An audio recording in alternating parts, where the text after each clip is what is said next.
Well, it's good of you to get up so early and get here. Me too. How many of you were there last night? So there was a good mixture of poetry and music last night. I enjoyed that very much.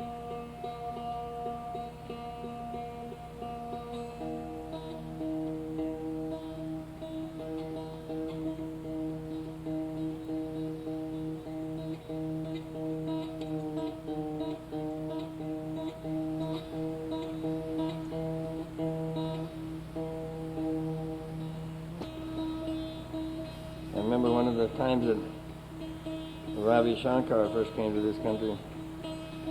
He was tuning up his sitar, and they tune up the sitar a long time, and they also use it as a way to tune with the audience. And they're playing a few notes, and they wait to see which notes really hit them in the heart, and then they'll choose that for their raga.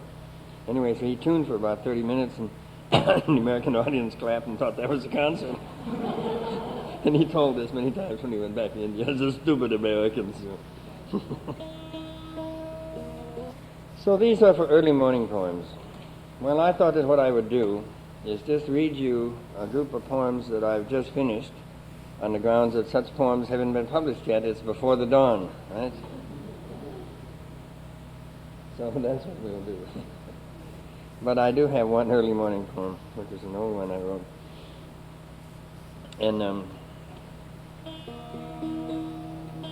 And it came about when I decided that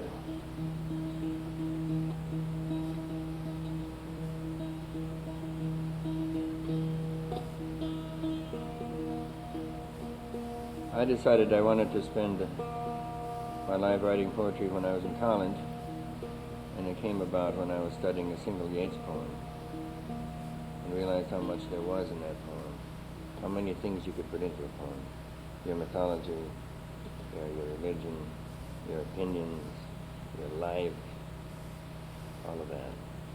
So then, but who knows how to do that in the United States? And I was from the Middle West besides, and was an intellectual besides, not a good beginning for a poet, and was neurotic besides, not a good beginning. As I later found out, as the child of an alcoholic, not a good beginning. Because as a child of an alcoholic, what you do is spend your first 15 years denying the emotions that you have. And then you're going to try to be an artist. Good luck. So, and I noticed I had very few emotions when I started to write, but it never occurred to me what the reason might be. And then I lived alone in New York for a couple of years, and that was wonderful.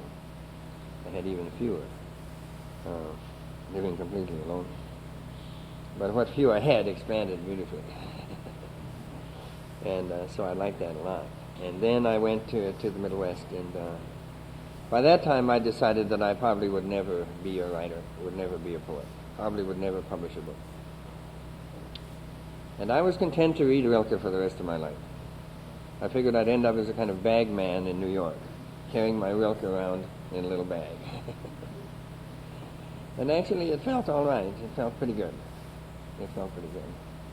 So therefore, when I moved to a farm in Minnesota, it was with the idea of retiring at the age of 26. And but if you've decided that you're going to be a failure anyway, and you're never going to get anything done, you may as well sleep late. And so this is the first poem I wrote in that time when I came back from New York and went on the farm and was sleeping late. And it begins, "Oh, in an early morning, I think I shall live forever." This is when you get up about 10:30, you know? So I'll do this poem for you.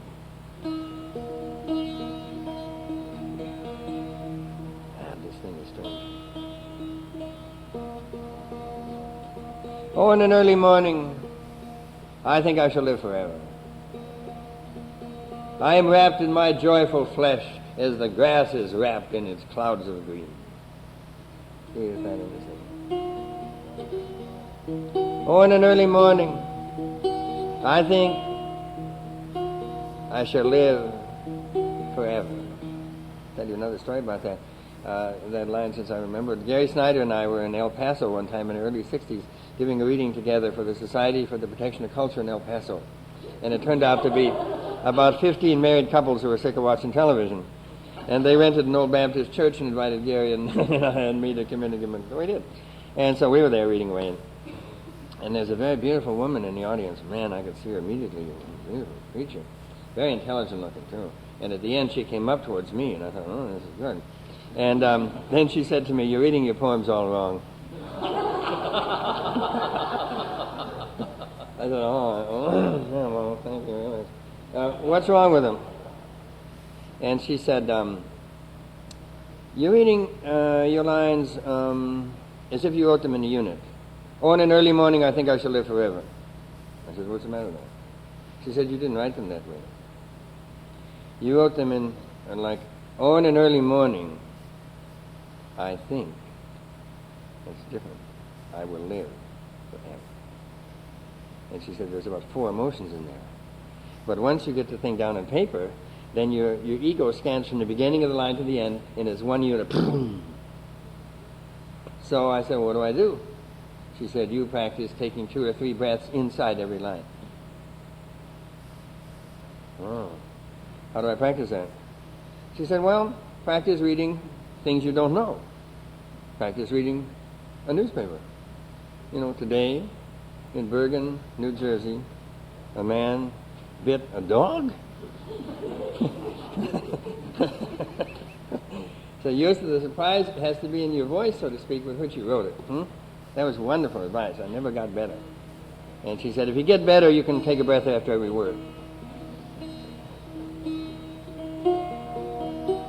Oh, in an early morning, I think I will live forever.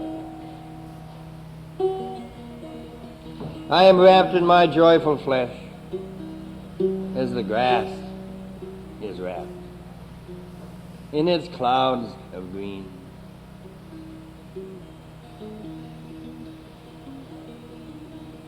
Rising from a bed where I dreamt of long rides past castles and hot coals. I didn't know how to do a dream then. In a dream, you always do it as it is. I didn't dream of long rides past castles. I dreamt of one ride past one castle. But anyway, rising from my bed, where I dreamt of long rides past castles and hot coals, the sun lies happily on my knees. I was sitting in the door of my chicken house. The sun lies happily on my knees. I have suffered and survived the night, bathed in dark water like any blade of grass. I've been reading the Buddhists, and they say, you're not that different than grass. Didn't you hear it come in? I have suffered and survived the night. I don't know what that is. Could have been the time in New York. I don't know. Maybe it was my childhood. I have suffered and survived the night, bathed in dark water, like any blade of grass. The strong leaves, and I looked out and there was a little box elder tree over there with the wind going through it. The strong leaves of the box elder tree, plunging in the wind, call us to disappear into the wilds of the universe. But the Buddhists would say, be careful, you're getting too far out.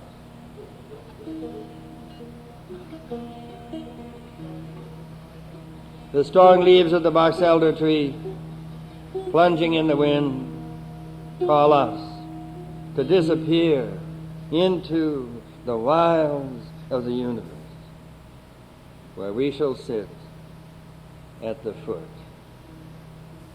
of a plant and live forever like the dust.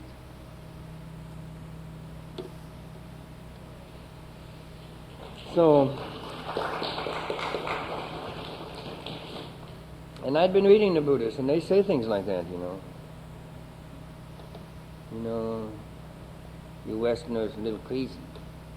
You have to go to Washington Cathedral in order to pray. But you have weed in backyard. Oh, set by it, save you much money.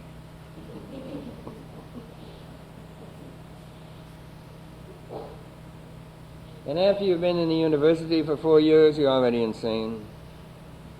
You're too far out in other people's ideas, right? It's crazy. And you're really not in the wilds of the universe anyway. You're in the tames of the universe. So there's several things wrong. You're out of your head and you're too tame. The strong leaves of the box elder tree plunging in the wind call us to disappear into the wilds of the universe, where we shall sit at the foot of a plant and live forever like the dust. All right. So that was an early morning poem, authentically early morning poem. I thought I'd read some new ones and just see.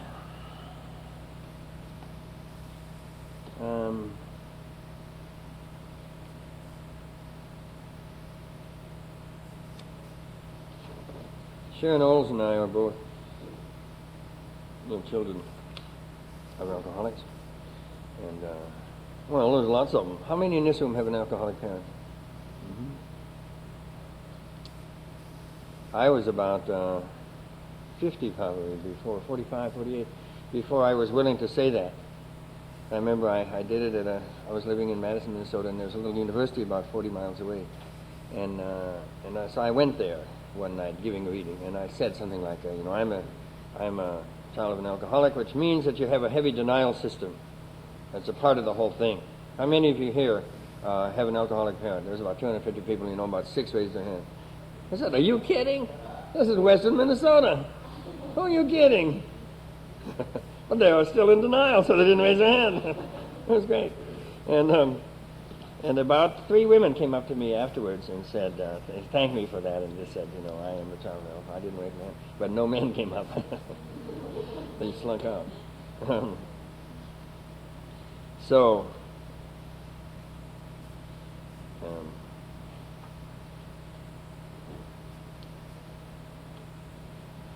There's a poem here. Oh, yes. I think this is related to that state. Now, if you don't have an alcoholic family, don't feel bad. Because there are many kinds of dysfunctional families.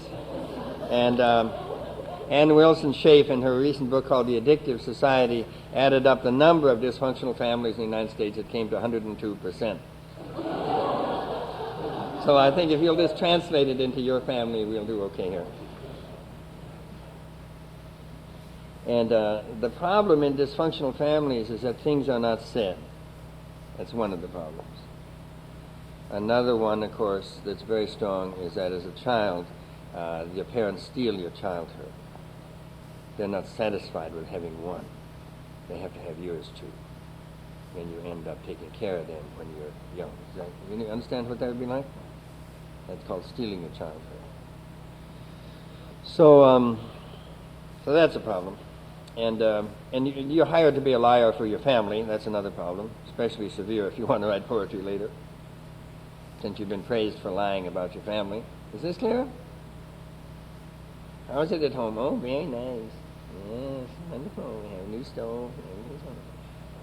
What? Fine. And all Americans are children alcoholics. You can tell it when you walk on the street of a city in Europe and you ask a European, how do you feel? Terrible. You see an American, hey, how are you? Fine. Having a good time? Wonderful. We saw Rome yesterday. All right. So I'll read a little poem here which is called A Missing Word. And the only thing you need to know about it is that in Minnesota, if you have a blanket and you forget and leave it out overnight, the crickets will eat holes in it. Is this true here too?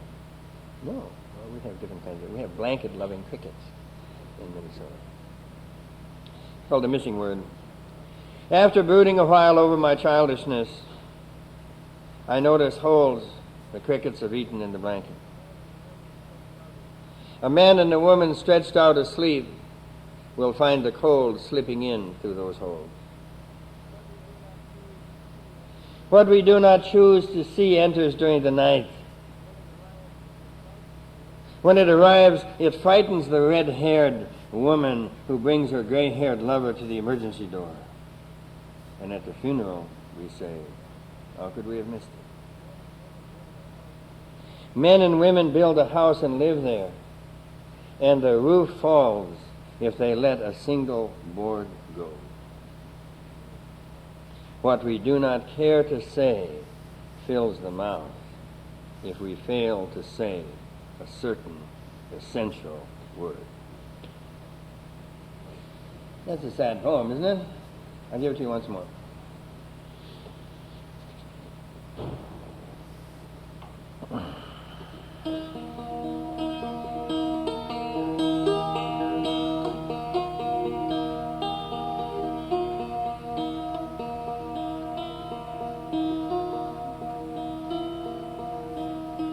After brooding a while over my childishness, I notice holes the crickets have eaten in the blanket.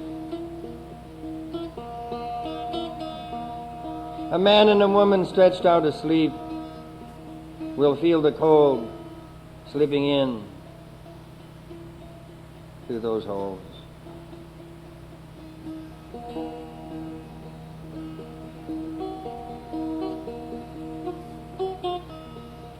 What we do not choose to see,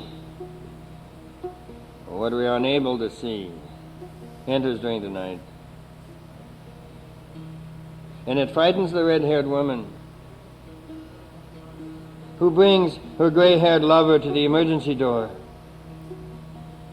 And at the funeral, we say, how could we have missed it?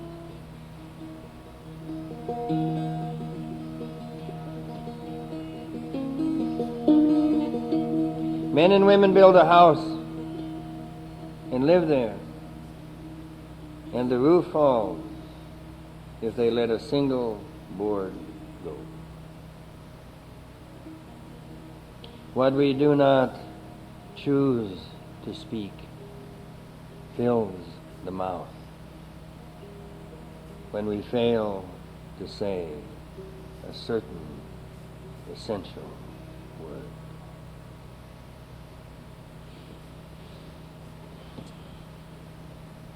It's one of the worst things that happen in America. We don't say enough. We don't say enough at the proper times. Women are right that American men don't talk enough.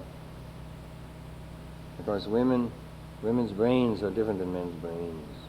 And women are able to mix feelings with words more easily than we. So it's a little unfair. And so a woman says to me, will you talk with me for an hour? I say, yes, if you'll get underneath the car and fix the transmission for an hour. That isn't quite fair either, but they're good at one thing, we're good at something else. But the women have been trying to teach the men to talk, or, bugging them until they talk. And this is a very valuable thing. Very valuable. So, it's a wonderful discussion of that, by the way, in Maggie Scarf's book. Maggie Scarf has a wonderful book called Intimate Partners. And she did interviews. She's a very thorough woman. She does interviews with 40 or 50 couples in the United States. And then she goes through and talks about things she's found. One of the things she's found, the typical marriage in the United States has this pattern in which the woman chases the man for intimacy. The issue is intimacy and talking. And she chases him, but not quite fast enough to catch him. And he retreats, but not quite fast enough to get away. And this is the game. It's a wonderful game, but a little exhausting for both parties. So she has a wonderful idea. I'll go on and do the poetry reading, but I might as well give you this, since you should have one practical thing to take home from every poetry reading. And this is her suggestion, which I think is a wonderful one, and my wife and I do it often. In fact, we did it every day in the beginning. We didn't know we were supposed to do it only once a week. That's what anyway, She says a good thing to do in this situation of the man and the woman talking. One of the problems that since women's merging of emotions and feelings are quicker than men, it's very hard for a man to finish a sentence. Because, I will go and say, my wife and I will talk and I'll say, I went to see my father, and then this happened, this happened. She says, oh, I think you're a little hard on him. Or, she'll be adjusting the ends of our sentences. You understand me what I'm saying? They're already there, I don't know exactly what I've said. They've already judged it and found it's a little excessive or not enough, I don't think he's worse than you think he is. Anyway, so what she suggests is this. You take an hour, and for the first half an hour, one of you speaks and says what you're thinking about and feeling. You don't use the word you, so there's no blame comes in here. It has to go for a full half hour, and the other person does not respond, does not say anything. And I find it very beautiful. I say things, and then my wife just listens, and you cannot bring it up again either. And then when that's over, then she begins to talk, and then I listen, and I don't say anything. And she says, I've been very lonely the last 2 weeks. Well, in my normal mode, it isn't that I try to finish her sentences, I try to fix it. Because men are fixers. Just like we fix cars. And so I think, oh my God, what have I done? I've done something wrong. And so we never really get into that conversation. But it turns out that when she says, I've been feeling lonely the last 2 weeks, and I don't interrupt to try to fix it, and she goes on, it turns out it has nothing to do with me. It has to do with her father or something like that. And so then we do that, and I find it very beautiful not to have to fix things, just to watch her face as she talks, and not to have to respond, not to have to come back with something, just to listen. And then at the end of that time, you have some tea or whatever, and you don't bring it up for at least a week, anything said. By that time, it's like he's on to something else. You don't even remember what you said. So that's Maggie's exercise. I recommend it to you. That's a wonderful thing. All right. So, anyone want to say anything to me?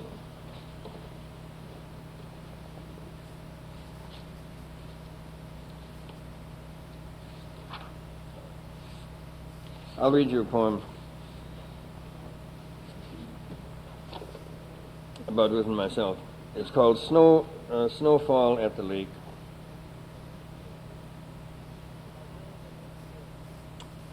How gray the lake is under snow-heavy clouds. Ground reaches shoreward, white with new snow. But cedar trunks, some skyward, some skewed, half fallen or flat, look black in this light. You have the scene? Cedar trunks. Snow falls into gray waves, and the flakes dissolve. Snowflakes go into gray waves minute after minute. Now they are like Bach writing a passacaglia. Notes appear and disappear among abundance. 3. What is smaller dissolves into what is greater. The bearded barley and the husked wheat, the hooves of the red donkey beat into the dust. And then the grain is carried to someplace underground. Did you hear that one? It's the old way of threshing in Egypt. What is smaller dissolves into what is greater. The bearded barley and the husked wheat, the hooves of the red donkey beat into the dust. And then, can I have a pen? And then the grain is carried somewhere underground. Is that what I said? That's right. And then the grain is carried somewhere underground. Are you afraid now? You and I dissolved twice and almost died. We neared the Red Sea. The Red Sea drowns those who do not believe. We have believed, nearly, barely believed. Shall I do it for you once more?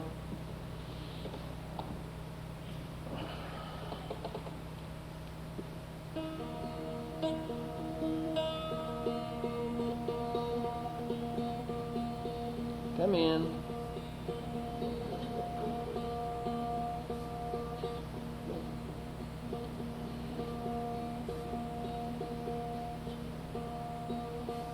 I'm reading a little poem about first snowfall at a lake, about now in Minnesota.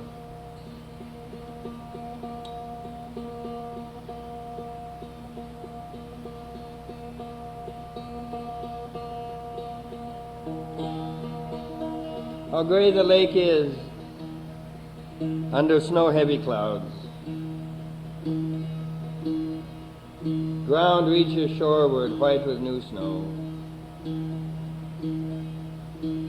But cedar trunks, some skyward, some skewed, half fallen or flat, look black in this light. Snow falls into gray waves, and the flakes dissolve.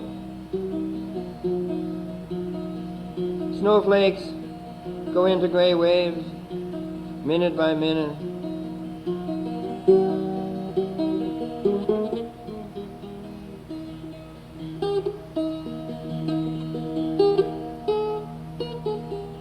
Now they are like Bach, writing a Passacaglia. Floats, notes appear and disappear among abundance.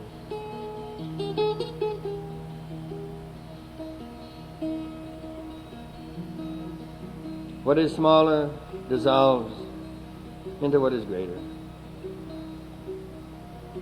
The bearded barley and the husked wheat, the hooves of the red donkey beat into the dust. And then the grain is carried somewhere underground. In the early draft I had Persephone being carried underground, but I decided I didn't want her in the poem. And then the grain is carried somewhere underground. Are you afraid now? You and I dissolved twice and almost died. We neared the Red Sea. The Red Sea drowns those who do not believe. We have believed, nearly, barely believed.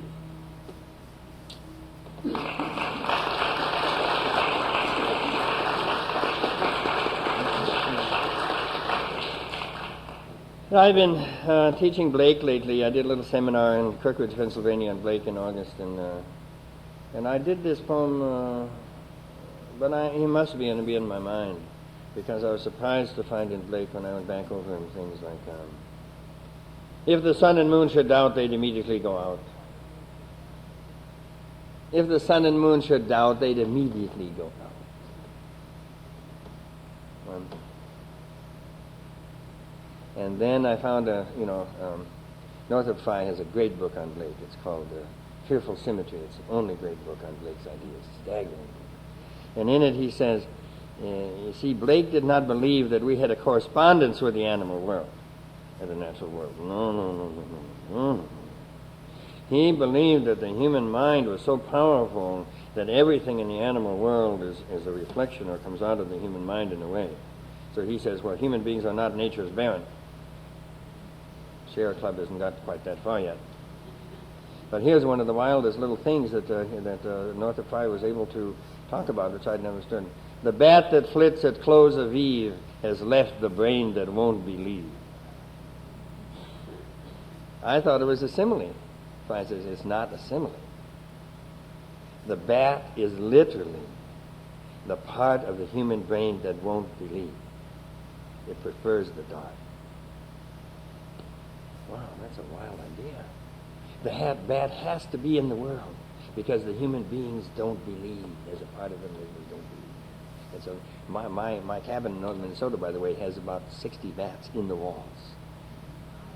I'm going to get the fuckers out of there. Yeah, I hear them knock at night, Why would that be? Why would sea bats be in my house? All right.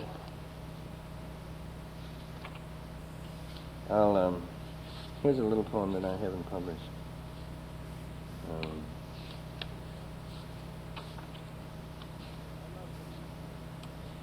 It's for my wife. I love to meet you, woman of many years. I love to find you, even in sorrow's house. In white snow, wild crows, black and crying, fly over cornstalks in naked snowlight. I do it for you once more.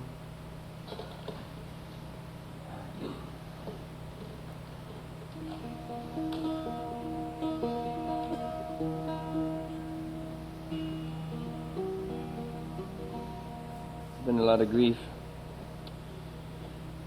lately.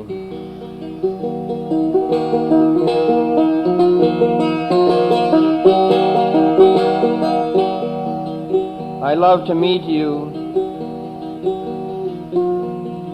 woman of many years. I love to find you, even in sorrow's house. In white snow, wild crows, black and crying, fly over cornstalks in naked snowlight. Well, from one point of view, it's a little poem with O's in it. From one point of view. All right.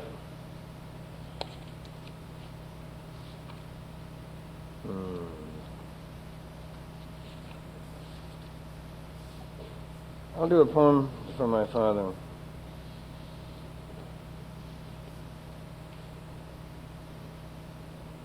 How about a poem about the difference between men and women? Shall I do that? You know, we're not supposed to make any of those generalizations anymore. We know they're exactly the same. So I decided to make some. And my wife was a big help with this poem. So this is the way it begins. Men wrong women because women want the two things joined, but the man wants sawn boards. You know, the women say, couldn't we just leave this tree there? And the men say, no, I'm going to saw it up and make something out of it. You know? Men wrong women because women want the two things joined, but the man wants sawn boards. He wants roads diverging to roads diverged in yellow wood. He wants roads diverging and jackdaws flying, heaven and earth parting. One of the greatest things in Egyptian mythology is that at one time the sky and the earth were together, lying right on top of each other. And that's the way that was. And then a male force named Shu, which really means space, came in and pushed the father up so we'd have some space to cause trouble. And this is typical male activity. And the Egyptians thought there might have been a little jealousy in there, but they weren't sure about pushing the father up. Shall I start again?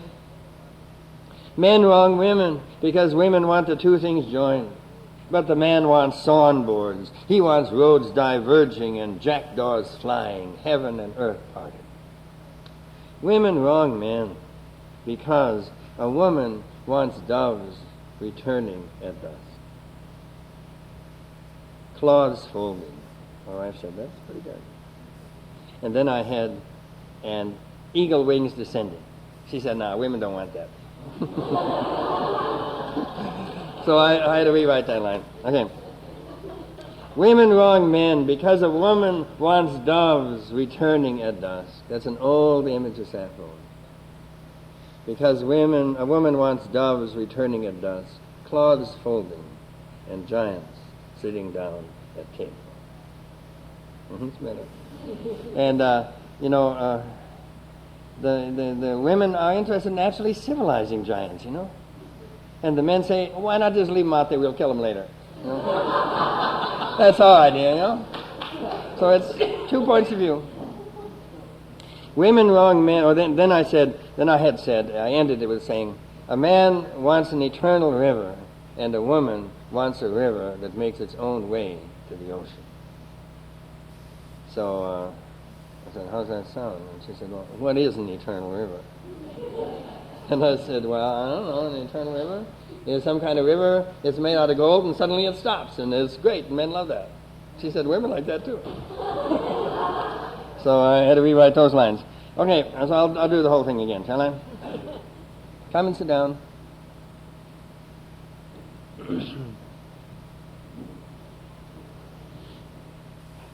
I'm doing a poem on the difference between men and women, James. Men wrong women because women want the two things joined. But the man wants sawn boards. He wants roads diverging and jackdaws flying, heaven and earth parting. Women wrong men because a woman wants doves returning at dusk, cloth folding and giants sitting down at table. Each wants a divine river, and each wants a river that makes its own way to the ocean. Is it better? And I want to put through different landscape, but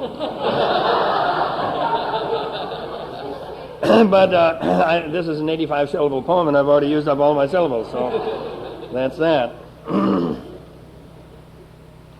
So I've been working in a form I made up myself, which is eight lines and 85 syllables, which is a little over 10 syllables per line. And it's interesting. You have to either say it in 85 syllables or shut up. It's really fun in a way, because you got 4 syllables left over and starts the next poem. Anyway.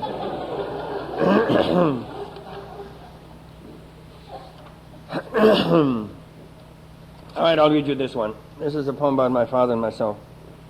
And we were farmers in the Middle West. And I began this about 4 or 5 years ago. I haven't finished it yet. But I'll read it to you.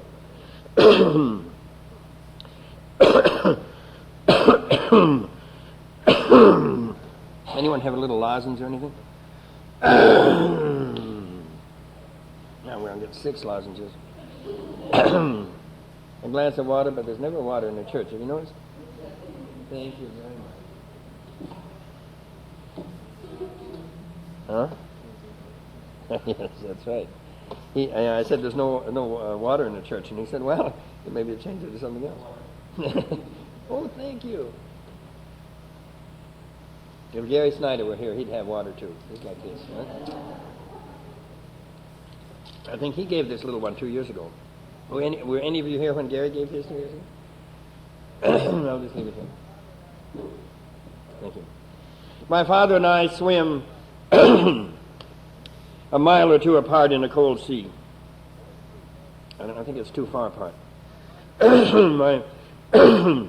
My father and I swim, I don't know, what is that, 80 rods apart to those trees?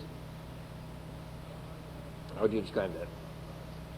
My father and I swim 60 rods apart in a cold sea, aware of each other's strokes. And that part of us swims on far from the care of women. I go on asking my shoulders why my lower half is so heavy. Only my arms lift. The ocean pulls the rest of me down. Far below, I know that far below us, there are old Model A engines, steel wheels from rakes, engine blocks broken apart, the drive shaft sticking out of the sand, the cutter bar bent, pulleys from threshing machines scattered on the ocean floor. Our failures lie solidified there, rusting in saline water. We worked all day through supper till midnight and couldn't get the work done. Nothing helps. Drove a piston right through the block. It won't do. And behind us, a large beast follows, 4 or 5 miles back. Spines on his nose, fins like the Komodo dragon following us.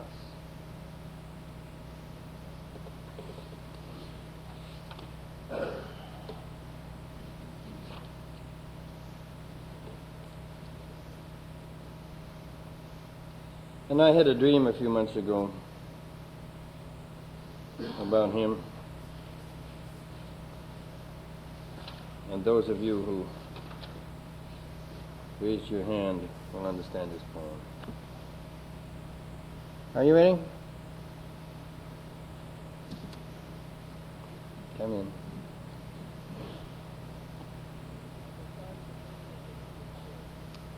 At the start of the dream, it was understood that you were working in the grape fields. You don't have grape fields in Minnesota. At the start of the dream, it was understood that you were working in the grape fields. But when I walked into the barn, I saw a leg sticking from the hay. It was you, hiding, not working. How long have you been here? Your head rose from the hay. My mother, your wife, showed up, spoke for you, said, Jacob, you weren't drinking, were you? I threw a gun across the horse stall, broke a horse collar, jabbed a pitchfork into loose hay, hit the hired man. Then my brother and the rest said, I could not become a man, would have to play with toys. Though I was only 10, a small boy clung to me, could not feel safe, would not take his arms from around my neck. So the dream ended with the feeling of pressure from the young boy holding on to me. And I added this line, though I was only 10, because I wanted you to understand in the dream I was about 10. I have children, but I didn't have children at that time. Do you think that line is necessary? Though I think so, because I'm not from my point of view. And I want you to understand another thing, that when my brother and I were boys, we didn't do this. We were known as the nice BLY boys. And it's probably right, because if you did things like that when you were children, you might have got killed, psychically or physically. So we probably did the right thing, and the proof of it is that we're here. But my dreamer says it's time to do it now. That's what my dreamer says, and he does it. I'll show you how. When someone bugs you with lies like your mother did just then, this is what you do. That's when Bush talks. That's what you say. Fine you! Get a pitchfork. That's proper for adults. And obviously the whole of the United States is children of alcoholics still in denial, or they wouldn't listen to the lies that people like Bush and Quayle say. I'll read the poem again. It's very serious, this passivity in the United States. It's very like the passivity in a dysfunctional family. With 60 entertainment channels? How can you have a political life when you have 60 entertainment channels? And a debate, did you notice it wasn't a debate? It's called A Dream of My Father. At the start of the dream, it was understood that you were working in the grape fields. But when I walked into the barn, I saw a leg sticking from the hay. It was you, hiding, not working. Your head rose from the hay. How long have you been here? My mother, your wife, showed up, spoke for you, said, Jacob, you weren't drinking, were you? I threw a gun across the horse stall, broke a horse collar, jabbed a pitchfork into loose hay, hit the hired man. And then my brother, it was on the other side apparently, huh? Then my brother and the rest, I don't know who the rest were, maybe hired men. My brother and the rest said I could not become a man, would have to play with toys. A small son clung to me. Though I was only 10. Though I was 10 years old, a small son clung to me.